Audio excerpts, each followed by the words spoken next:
Y ahora sí, continuamos con uno de los momentos más esperados de esta inolvidable velada. Yo sé que ustedes lo están esperando tanto como nosotros. Es un gran honor tener hoy aquí a Cayetana Álvarez de Toledo. Un aplauso para ella. Una de las políticas, periodistas e intelectuales más importantes y más respetadas de España en la actualidad. Cayetana ha venido especialmente en un viaje largo para estar esta noche aquí con nosotros y le queremos agradecer por su tiempo. Cayetana ha causado un gran impacto en la política española, en donde se desempeña actualmente, como ustedes saben, como diputada por Madrid, portavoz adjunta del Grupo Parlamentario Popular en el Congreso y portavoz de la Comisión Constitucional. Además, Cayetana es portavoz de Libres e Iguales, asociación cívica para la defensa de la democracia y los valores constitucionales. Cayetana es reconocida a nivel internacional por su vibrante defensa de la democracia liberal. Como periodista, se ha destacado por sus inteligentes análisis políticos, sus incisivas entrevistas a grandes figuras políticas e intelectuales de nuestro tiempo y sus imperdibles crónicas en los terrenos más difíciles, como es el caso de Venezuela y la delicada situación en la que se encuentra. Galardonada con numerosos reconocimientos, entre ellos el Gibbs Prize de Historia en la Universidad de Oxford, micrófono de plata de la Asociación Española de Periodistas de Prensa, Radio y Televisión, y el premio Sociedad Civil de Civismo, entre muchos otros. Gracias a la Cámara de Industrias y Producción, en este nuevo e importante aniversario, es un gusto presentarles a Cayetana Álvarez de Toledo y su conferencia magistral. Que la disfruten. Pero tú puesta pa' mí, haciendo que me odien más, porque todos te quieren probar. Lo que no saben es que no te dejas llevar de cualquiera y todos te quieren.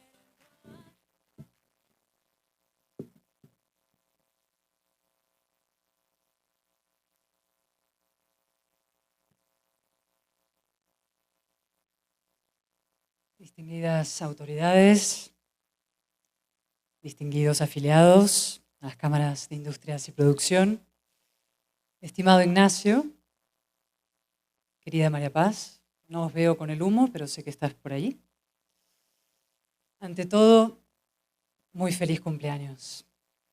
Si supiera, les cantaría un Happy Birthday como Marilyn Monroe a John F. Kennedy, pero no tengo esa virtud, ni otras que adornaban a la diva, y además hoy me corresponde hablar de asuntos graves. He venido a emplazarles, a hablarles como me gusta que me hablen a mí, con sinceridad, incluso con un punto de crudeza. Quiero hacerles una pregunta. ¿Están haciendo todo lo necesario para defender la democracia en Ecuador? ¿Están haciendo todo lo que podrían? Son ustedes las élites ecuatorianas en el sentido más profundo y exigente de la palabra élite. Personas que por su formación y capacidad de influencia tienen una responsabilidad decisiva sobre el devenir de este maravilloso país. Yo no tengo esa suerte. Es más, lo confieso, es mi primera vez en Ecuador. Y sin embargo, como no existen fronteras morales, como lo decente es reclamar para otros lo que deseas para ti mismo, voy a decirles qué Ecuador quiero, qué Ecuador imagino. Imagino un Ecuador optimista. Y ya sé que el optimismo no está de moda. Pocas veces lo ha estado. Lo he contado muchas veces. Me lo explicó Steven Pinker una tarde lluviosa en Londres, sentados junto a un gran ventanal. Los pesimistas, me dijo, gozan de un enorme prestigio. Son los enterados, los presuntos informados, los que se regodean en la acumulación de malas noticias, mientras beben champán en sus penthouses intelectuales. Y los medios de comunicación les dan cancha. El ecosistema mediático es hoy una jungla en la que la prensa tradicional compite salvajemente con las redes sociales y las malas noticias venden más que las buenas, dan más clics, más likes, más share. El resultado es una inflación del pesimismo y una erosión de la objetividad. Claro que hay noticias alarmantes y hay que encararlas de frente. Rusia golpea, Irán ataca, China avanza, la economía se enfría, Occidente se repliega. Pero yo no consigo desanimarme y ustedes tampoco deben hacerlo. El pesimismo es la coartada de los cobardes, la excusa para no hacer nada. Y sobre todo, el pesimismo es el mejor aliado del populismo. La resignación te lleva a aceptar lo inaceptable desde la falsa premisa de que no hay alternativa. El apocalipsis es otra forma de utopía que los populistas aprovechan para justificar la llegada de un Mesías, un caudillo, un salvador. El optimismo, en cambio, el optimismo racional anclado en hechos, es combativo. El optimista se levanta del sofá y hace lo que debe hacer cualquiera con un mínimo conocimiento de la historia y del impresionante progreso que la humanidad ha experimentado en los últimos 3 siglos. Trabajar para que ese progreso continúe. Asumir tu responsabilidad, bajar a la arena, defender los valores y las ideas que hacen posible la convivencia y el progreso. Intentar que cuando llegue la muerte, que llegará, alguien escriba en tu lápida con mano agradecida, hizo todo lo que pudo, por él o por ella no quedó. Ese es mi lema vital, que por mí no quede. Y eso es también lo que vengo a pedirles hoy, que por ustedes tampoco.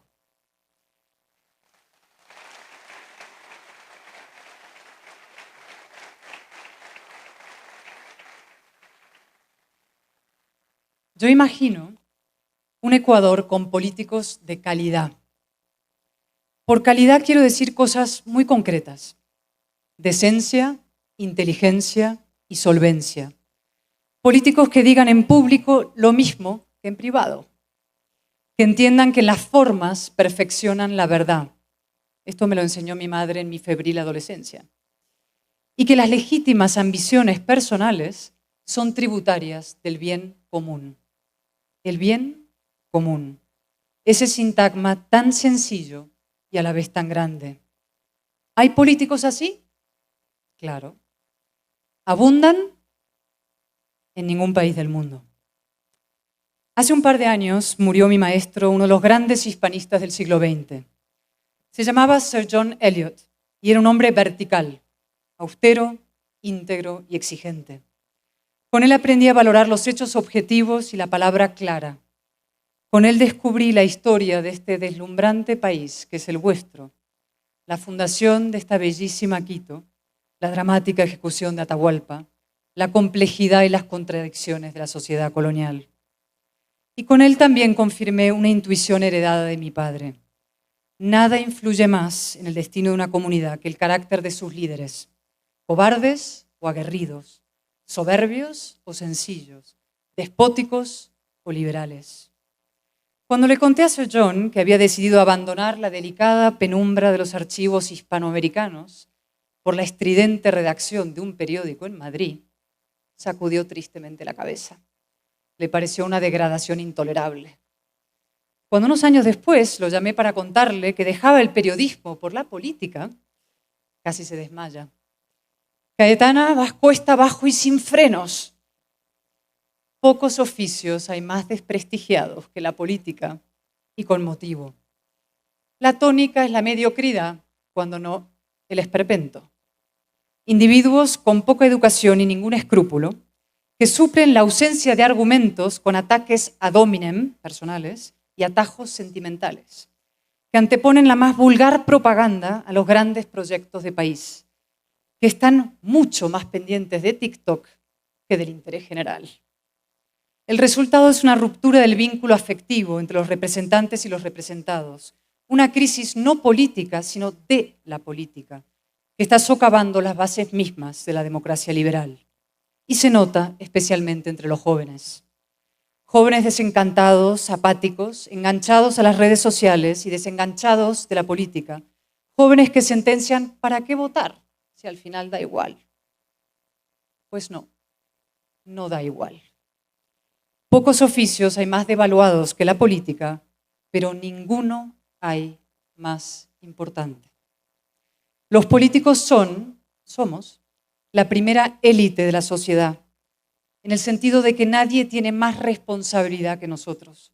Nuestras decisiones afectan a todos los aspectos de la vida de los ciudadanos.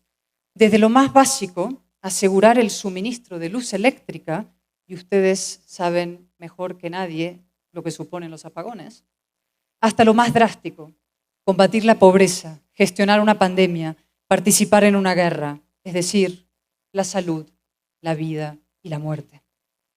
De ahí la importancia, la crucial importancia de que a la política se dediquen los más inteligentes, los más competentes, los más honrados, los mejores. Y eso solo se consigue de una forma, implicándose. ¿Cuántas veces me habrán preguntado qué hace una chica como tú en un oficio como ese? Y mi respuesta es siempre la misma. Intentar mejorarlo en la medida de mis posibilidades y capacidades, asumir mi responsabilidad. La razón necesita representación y la necesita de forma urgente. Así que sí, estimadas élites ecuatorianas, interésense por la política, opinen de política, implíquense en la política, incluso practiquen la política. De su compromiso dependerá el rumbo del Ecuador. El rumbo no solo de su economía, su Producto Interior Bruto, su tasa de desempleo, sus balanzas comerciales. La propia vigencia del Ecuador como Estado democrático y de derecho.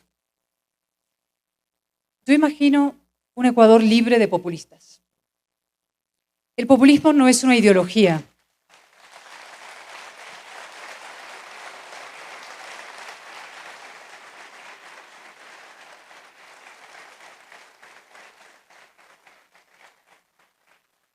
El populismo no es una ideología.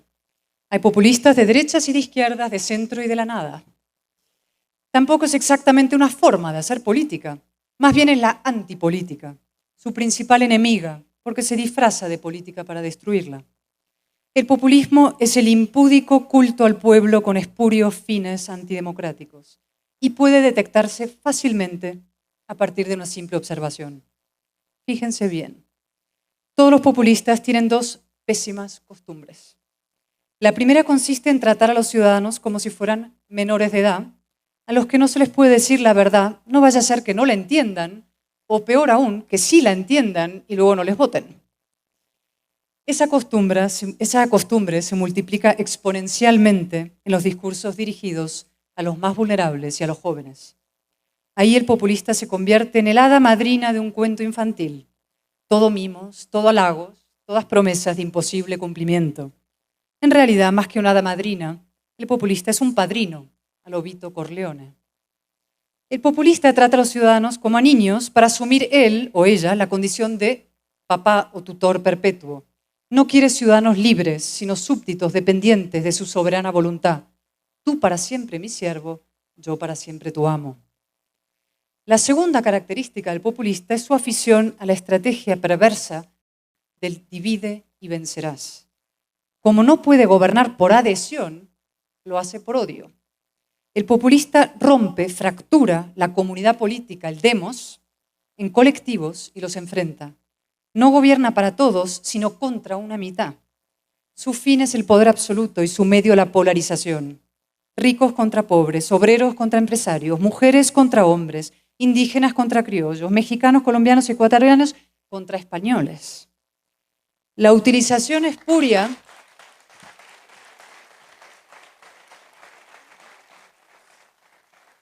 utilización espuria de la historia es un típico recurso populista. Los populistas culpan a personas muertas hace 500 años, Colón, Cortés, Pizarro, Isabel la Católica, de los problemas que ellos no tienen la voluntad ni la capacidad de resolver hoy. El último ejemplo lo tenemos ahora en México. La flamante presidenta mexicana ha excluido al rey de España de su toma de posesión como castigo porque no ha pedido perdón por la conquista. Casi más absurdo que el hecho en sí es el comunicado que publicó en Twitter, ahora X, para justificarlo. Es un impresionante atentado a la gramática que además sitúa la fundación de Tenochtitlán en 1825. Como ven, el populismo está al alcance de cualquiera. Basta plantarse ante las cámaras o en las redes y apelar a las bajas pasiones que anidan en el fondo oscuro del ser humano. La envidia, el miedo, el odio, el rencor. Denunciar el infierno en la tierra o prometer el asalto a los cielos. Señalar a un enemigo fácil, Occidente, la derecha, el capitalismo, los hombres, los empresarios, ustedes. El populismo es el atajo de los mediocres. Para movilizar con la razón hay que valer. Qué infrecuente, pero qué maravilla, cuando de pronto surge un político capaz de hilvanar razones y argumentos, de forma adulta, seria, contenida, cuidando las palabras, sin trampas retóricas ni concesiones a la demagogia. Un discurso poderoso en forma y fondo en el que brillan la belleza y la verdad. En ese instante mágico, el debate se eleva, el auditorio queda envuelto en un silencio respetuoso y reverencial. La política recobra su sentido y con él su dignidad. Si encima ese líder no busca dividir, sino integrar, no ansía el poder por el poder, sino el poder para hacer realidad un gran proyecto de país, entonces el populismo recula, la democracia avanza y la nación se asegura. Esa es exactamente la encrucijada en la que se encuentran nuestros países. Unión o división, convivencia o polarización, progreso o retroceso, democracia o populismo. Dicho sin eufemismos, democracia o dictadura. O también democracia o dicta blanda, la dictadura maquillada de democracia. Yo imagino un Ecuador plenamente democrático, es decir, blindado frente al chantaje revolucionario y a la tentación autoritaria. El chantaje revolucionario es una vieja táctica de una determinada izquierda. Consiste en quemar las calles hasta que las instituciones y el poder legítimo claudican. Los ecuatorianos lo saben bien porque lo sufrieron hace poco. Y sinceramente creo, y lo digo de corazón, que los autores materiales e intelectuales de aquella operación deberían pedir perdón al país.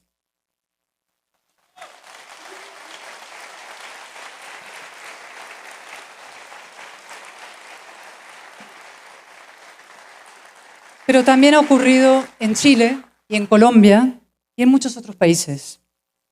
Una determinada izquierda considera que el poder es suyo por naturaleza y por tanto trata a los gobiernos de signo contrario como usurpadores con fecha de caducidad.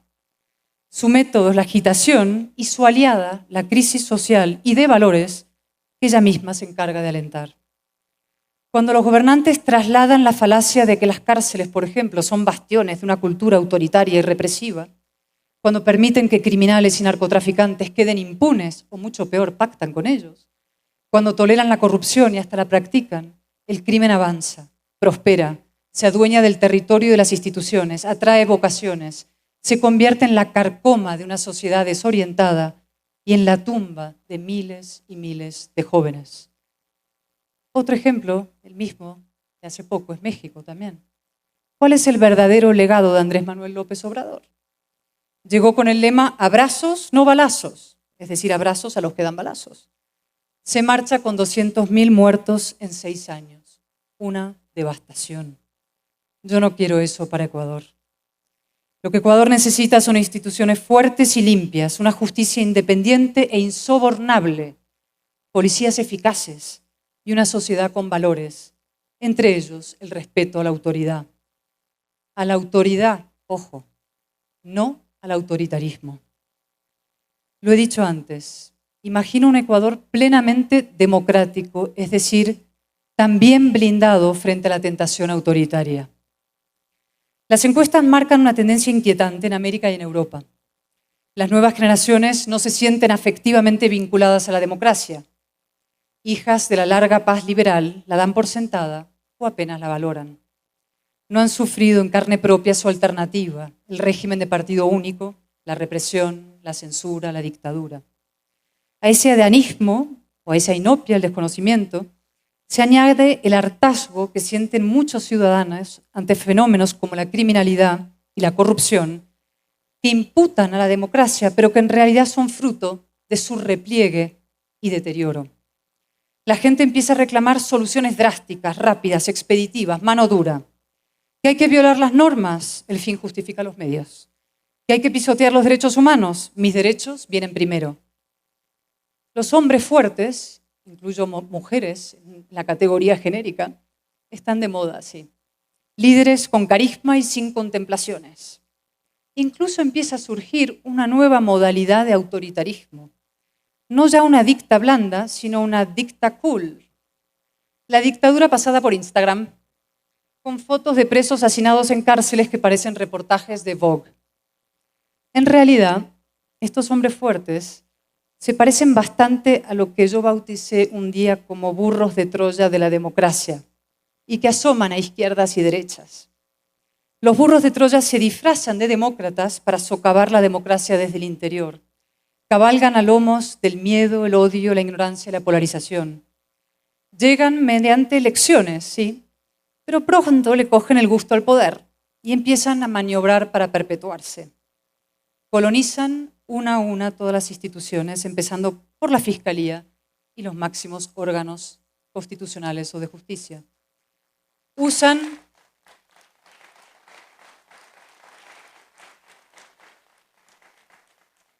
el palo para amedrentar a los críticos y la zanahoria para comprar voluntades. Los burros de Troya toleran que exista algo llamado poder judicial, algo llamado poder legislativo y algo llamado prensa independiente, pero luego los acosan, los doblegan y los anulan.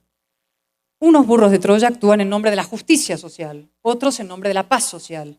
Incluso los hay que invocan la regeneración democrática para destruir la democracia. Esa es la pesadilla orwelliana que estamos viviendo en España. El resultado es el mismo, una involución de democracia plena a democracia fallida y una fiesta para los enemigos jurados del orden liberal. ¿Qué más puede desear el Politburó de la dictadura china, por ejemplo, que ver su modelo replicado por las democracias occidentales? Entrégame tu libertad, que yo te garantizo tu seguridad. Una transacción mefistofélica y una claudicación adolescente. Esos hombres fuertes generan sociedades débiles, dependientes, tuteladas, incapaces de valerse por sí mismas. Y yo no quiero eso para el Ecuador ni para nadie. Mi padre fue un hombre libre, emprendedor, valiente y seductor que conoció el exilio, la pobreza y la guerra. Poco tiempo antes de morir me envió una carta que guardo enmarcada como un tesoro.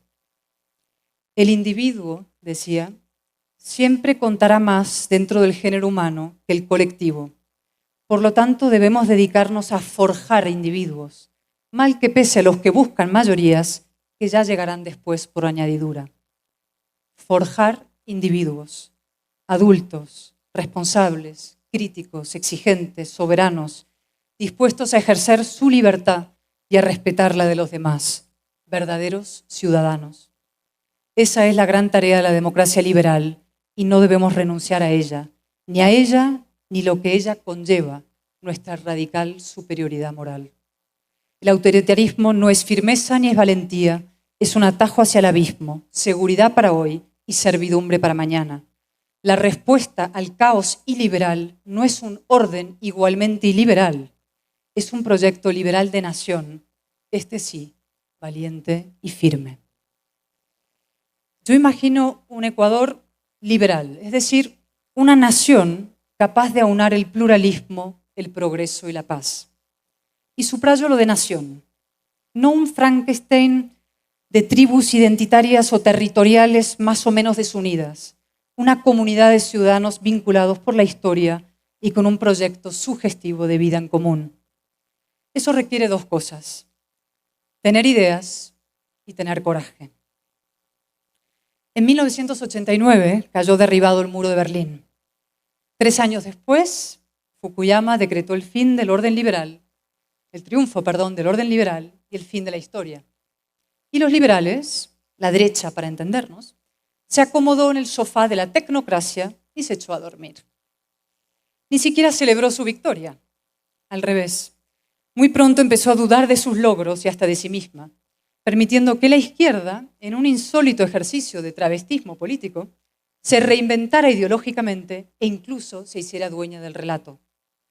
Hoy la izquierda define y domina el campo de juego político, con las identidades como nuevo tótem y causa y una formidable capacidad de organización.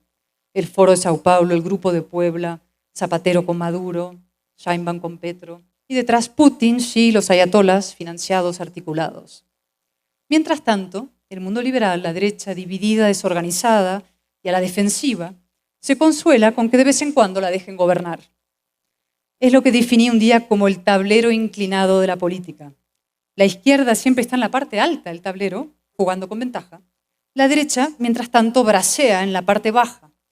Como Sísifo, intenta escalar la rampa cargando la roca de su presunta inferioridad moral a cuestas. A veces consigue el gobierno, pero nunca consigue el poder. Ocurrió en España y sigue ocurriendo en buena parte de Occidente. Las derechas pretenden ganar las elecciones a pesar de sus ideas, en vez de gracias a ellas, y acaban perdiendo la batalla cultural por pura incomparecencia.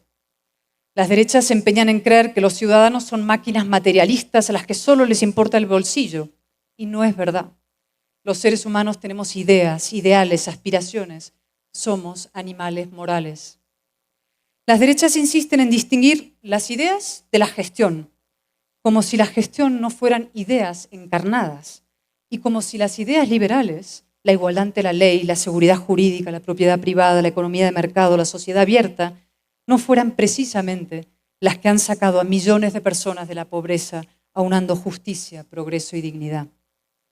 Las derechas incluso se dejan intimidar y hasta definir por la izquierda. Buscan desesperadamente que las llamen moderadas, cuando la moderación es la medalla que la izquierda te coloca en la solapa cuando te portas bien, es decir, cuando haces lo que a ella le conviene. Es uno de los misterios de la política occidental. La izquierda detesta a la derecha e intenta destruirla, mientras que la derecha admira a la izquierda e intenta parecerse a ella.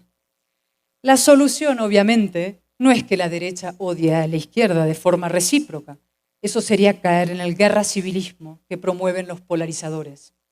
La solución es trabajar para nivelar el tablero, rearmarse ideológica y políticamente, construir un proyecto nacional y liberal con perfil propio y capacidad de desafío, es decir, con valor. ¿Sí? También imagino un Ecuador valiente. Un político español de la transición, un centrista encantador llamado Antonio de Senillosa, decía que en la vida se puede ser todo menos un cobarde. Y yo estoy de acuerdo. La valentía es una cualidad imprescindible para la política y también para la vida misma, y hoy lo es más que nunca. La cancelación se ha convertido en una práctica habitual en las democracias occidentales. Impermeable a la ciencia y a la razón, agitando el victimismo de colectivos a los que dice representar, o mujeres homosexuales o indígenas o trans, hay una izquierda contemporánea que plantea una disyuntiva perversa: sumisión o conflicto. Si no te sometes, te lanza al paredón como mínimo de las redes sociales. Fascista, machista, racista, indeseable, lo que sea.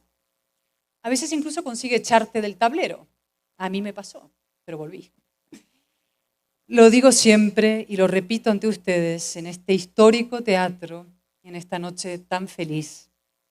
Entre el conflicto y la sumisión, yo elijo el conflicto. Primero, porque de tanto manosearlas, las etiquetas se han vuelto irrelevantes. Si hoy no te llaman ultra, no eres nadie. A mí me llaman ultra los legendariamente moderados Diosdado Cabello y Nicolás Maduro. Y segundo,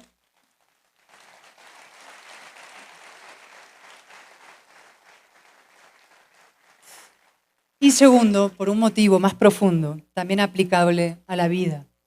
Y esto se lo explico siempre con amor a mis hijas de 12 y 15 años. El conflicto es parte inevitable de cualquier gran emprendimiento humano. Como recordaba María Paz, que digo siempre, la vida al baño María no existe, y mucho menos la militancia democrática al baño María.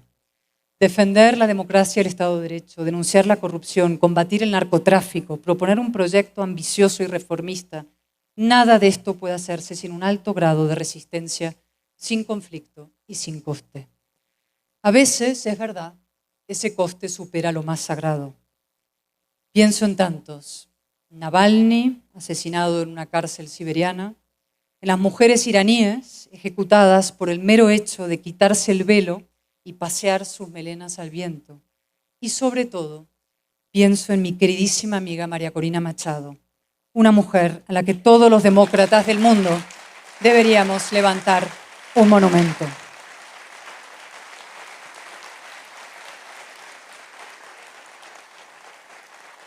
Desde aquí, desde Quito, mi reconocimiento a ella, mi solemne compromiso de apoyarla hasta el final y mi ruego a todos ustedes de que hagan lo mismo. Por Venezuela, por supuesto, pero también por nosotros mismos, por el Ecuador, por España, por nuestros hijos. La construcción del orden liberal costó sangre, sudor y lágrimas. Y quedan muy pocos testigos de aquella gesta. Tampoco mi papá, al que tanto adoré y al que he mencionado antes, ¿no? Él fue uno de los jóvenes que se alistaron para luchar contra el nazismo. Miles, millones de muchachos como él murieron en los campos y en las playas, en las trincheras y en los barracones bajo las bombas del totalitarismo alemán. A sus cuerpos mutilados e inertes se suman los de los millones de hombres y mujeres sepultados por la implacable maquinaria comunista. El orden liberal es una delicada mezcla de inteligencia, humanidad y valentía, y su defensa exige sacrificios a los que nuestra generación no está acostumbrada. Pero no hay alternativa. Fuera del orden liberal solo hay fuerza y violencia, decadencia y degradación. Fuera de la democracia no hay libertad, ni paz, ni progreso, ni civilización.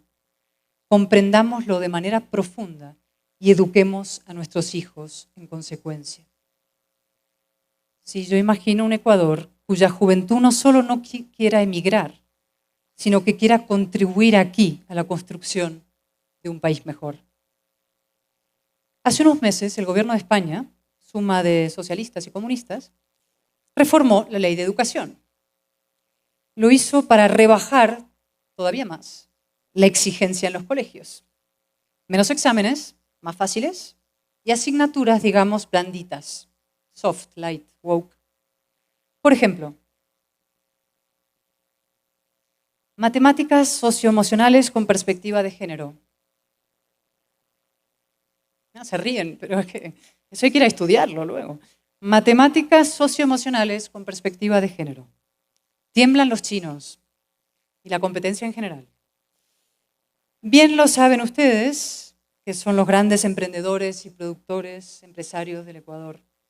Hoy las empresas compiten salvajemente para captar talento, pero para poder captar talento, antes tiene que hablarlo. Y a este ritmo cada vez habrá menos.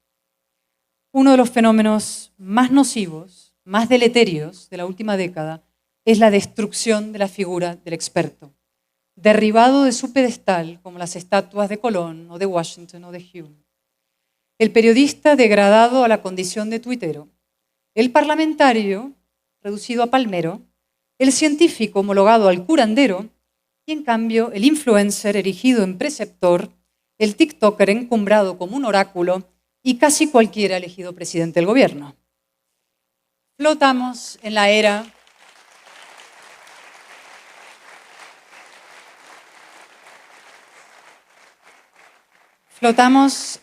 de la mediocridad.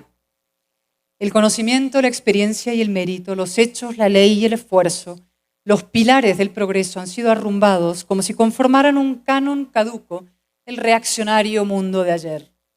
Lo que importa ahora son mis opiniones y sobre todo mis sentimientos, el fluido, autodeterminado y determinante yo.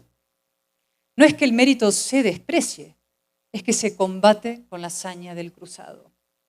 Nunca se había politizado la ignorancia como ahora. Nunca se había hecho de la mediocridad y hasta del muera la inteligencia una consigna moral. Nunca las universidades, incluidas las más prestigiosas del mundo, se habían apartado tanto de su razón de ser, que es cultivar el espíritu crítico, el conocimiento racional y el derecho a discrepar. No estamos tanto en una guerra cultural como en una guerra contra la cultura. Lo que algunos promueven es un auténtico apocalipsis cognitivo, porque creen que cuanto más ignorante sea el pueblo, más le van a votar a ellos. Y probablemente tengan razón. ¿Pero a qué precio? La ignorancia es el combustible del populismo y el populismo es incompatible con el progreso. Yo, lamentablemente, no tengo ya 25 años, ni tampoco 30, pero los he tenido y lo sé. Nada sirve más a un joven que el estudio, el esfuerzo, el conocimiento y los libros. Y nada paraliza más que el victimismo y la ficción de los derechos infinitos. El populismo es pan para hoy y hambre para mañana. Hipersusceptibles, ofendidos, raudos en la invención de agravios y reacios a asumir riesgos, muchos jóvenes son hoy candidatos fijos a un desengaño histórico. Y nuestro deber es evitárselo. A los jóvenes hay que dirigirse como a los adultos, respetando su inteligencia, diciéndoles la verdad. Y la primera verdad, la más difícil pero conmovedora de las verdades, es que su destino está en sus manos. No en las de ningún político, ni de derechas ni de izquierdas, tampoco en las del Estado, en las suyas. Solo, insisto, hay una cosa más perjudicial para el pleno desarrollo de un joven que el papá Estado. El Estado mami. O peor todavía, el Estado mimo. El Estado de los mimos integrales que ofrecen los populistas como si el dinero público cayera del cielo. Spoiler, no cae. El Estado no es un manantial de recursos infinitos. No se lucha contra la pobreza destruyendo la riqueza. No hay salida de la recesión desde la ficción. No sé cuántos jóvenes ecuatorianos hay en esta sala. Al menos hay dos, Simón y Elena. Y les voy a decir a Simón y Elena lo mismo que le digo a mis hijas. Para el futuro, son todavía poco pequeños. Disfruten de la vida. Aspiren a la felicidad, al placer y al bienestar. Pero no entiendan nunca los cantos de sirena de quienes les prometen un camino de rosas, una larga siesta subvencionada, porque se estrellarán contra las rocas. Exijan a sus gobernantes que les digan la verdad, que no será siempre fácil ni cómoda, pero es el suelo más firme que pueden pisar. Sepan que el mérito existe, la excelencia importa y la valentía es imprescindible. Y huyan del victimismo social, identitario o de cualquier tipo. Las políticas identitarias son una moderna forma de servidumbre. La izquierda trata a las mujeres y a las minorías étnicas y sexuales también como menores de edad, seres débiles necesitados de tutela ajena. Lo hace no para liberarlas, sino para mantenerlas sometidas en un estado de queja y de dependencia permanente. Me lo dijo un día la intelectual de origen somalí, Ayaan Hirsi Ali, una mujer impresionante. Mírame, me dijo. Desde el punto de vista identitario, yo soy un compendio de minorías. Mujer, negra, musulmana, apóstata, pero no. Yo soy mucho más que todo eso. Soy un individuo, una ciudadana y sobre todo no soy una víctima. Tengo libertad y tengo responsabilidad. Y lo más importante, queridos jóvenes, prepárense para competir, es decir, para vivir y trabajar en el mundo real, fuera del útero materno o estatal, a la intemperie, donde muchas veces, es verdad, ruge el viento y hace frío, pero donde también brillan las estrellas. En definitiva, háganse dueños de su propio destino o incluso contribuyan a un mejor destino colectivo. Les aseguro que no hay nada más gratificante. Acabo ya casi como empecé, con una pregunta dirigida a las élites ecuatorianas, a todos ustedes. Me prometen que van a trabajar para que el Ecuador que imagino, con el que sueño, se haga por fin realidad. En España y en mi etapa como diputada por Barcelona, denuncié el cinismo de las élites económicas y mediáticas españolas que hacían negocio con el separatismo y la erosión de la democracia nacida en 1978, que anteponían sus cuentas de resultados a la convivencia, que sacaban tajada del populismo rampante en la época o simplemente se colocaban de perfil en una equidistancia coqueta y cómplice. Esto no me granjeó muchos amigos entre un sector del empresariado, es verdad. Pero en política no venimos a ser amigos, sino a defender el interés general. Las élites tienen una grave responsabilidad en la deriva de América Latina. Aquí también hay empresarios que han mirado para otro lado y que han hecho negocio con la destrucción de la democracia. Pienso en la llegada de Chávez.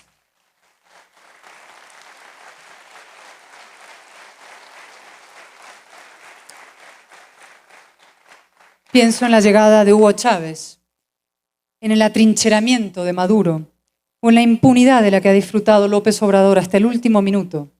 Se ha despedido con un golpe letal al Poder Judicial. Supongo que en Ecuador también habrá habido complacencias y connivencias que exigirían un saludable ejercicio de autocrítica. Pero yo no he venido a señalar, sino a emplazar. Les emplazo primero a no tener miedo. Los ataques a la empresa privada son el recurso fácil de los enemigos del progreso.